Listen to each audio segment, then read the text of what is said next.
There is a dangerous lie we tell ourselves when life gets hard. We say, the result is all that matters. How I get there is not important. Today's story is about a young man who tried to find an easier way and discovered that the struggle was actually the key. In a village struck by a terrible winter, the sacred fire in the temple had gone out. The people were freezing. According to legend, the fire could only be reignited by a flame brought from the deep lava caves in the valley, carried all the way to the highest mountain peak. Rohan was chosen for the task. He was not the strongest man, but he was the most dedicated. He loved his village. The village elder handed him a heavy iron lantern containing the small, blue lava flame. "Listen to me," the elder said. "This flame is heavy. It feeds on the air of the journey. You must protect it with your life. If it goes out, do not try to light it again. You must return to the cave." Rohan nodded solemnly. He looked at the shivering families. He vowed he would not fail them. He started the climb. The lantern was heavy, but Rohan pushed forward. But as he reached the halfway point, the blizzard began. The wind howled, snow slammed into his face. To protect the flame, Rohan had to stop walking upright. He had to hunch over the lantern, shielding it with his coat. He had to crawl, inch by inch, to keep the wind from snuffing it out. His hands went numb. The cold was unbearable. He felt he might die on this mountain. Then, the thought came. He stopped behind a rock to catch his breath. He looked at the heavy lantern that was slowing him down. He reached into his pocket and felt his flint and steel. He thought, if I keep crawling like this, I might freeze to death before I reach the top, and then the village gets nothing. It started as a survival thought, but then it became a temptation. Fire is just fire, isn't it? If I put this heavy lantern away, I can run. I can be at the temple in 10 minutes. I can save everyone faster. He looked at the flickering blue flame. It seemed so fragile, so unnecessary. He reasoned, the elder is stuck in tradition.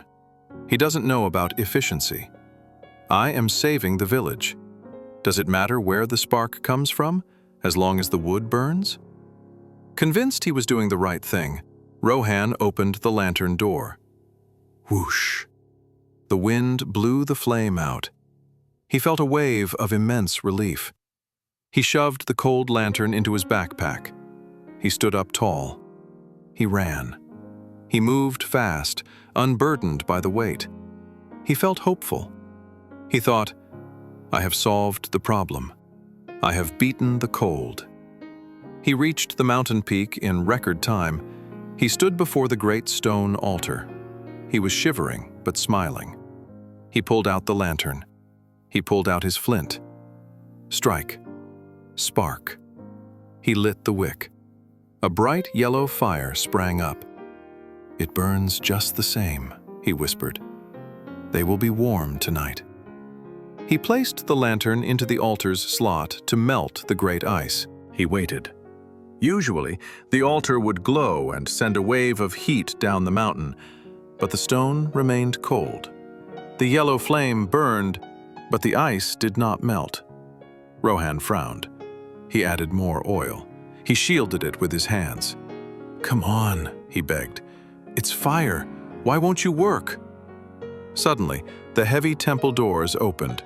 The elder was standing there. He looked at the yellow flame. Then he looked at Rohan, not with anger, but with sadness.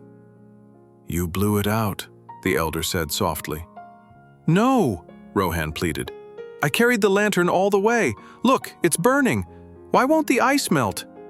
The elder shook his head. The altar does not open for heat, Rohan. It opens for sacrifice. The blue flame from the cave captures the struggle of the climb. It feeds on the patience of the carrier. That is what melts the ice. You brought a fire from your pocket. It has no history. It has no weight. It is empty. Rohan fell to his knees. He watched his yellow flame flicker uselessly against the ice. He had been fast. He had been efficient. He had beaten the mountain. Because he skipped the struggle, he had delivered nothing. He realized the painful truth too late.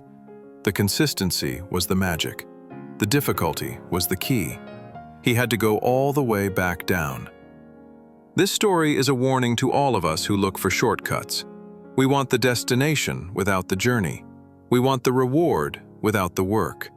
We tell ourselves, "I'll just find an easier way. The result is the same."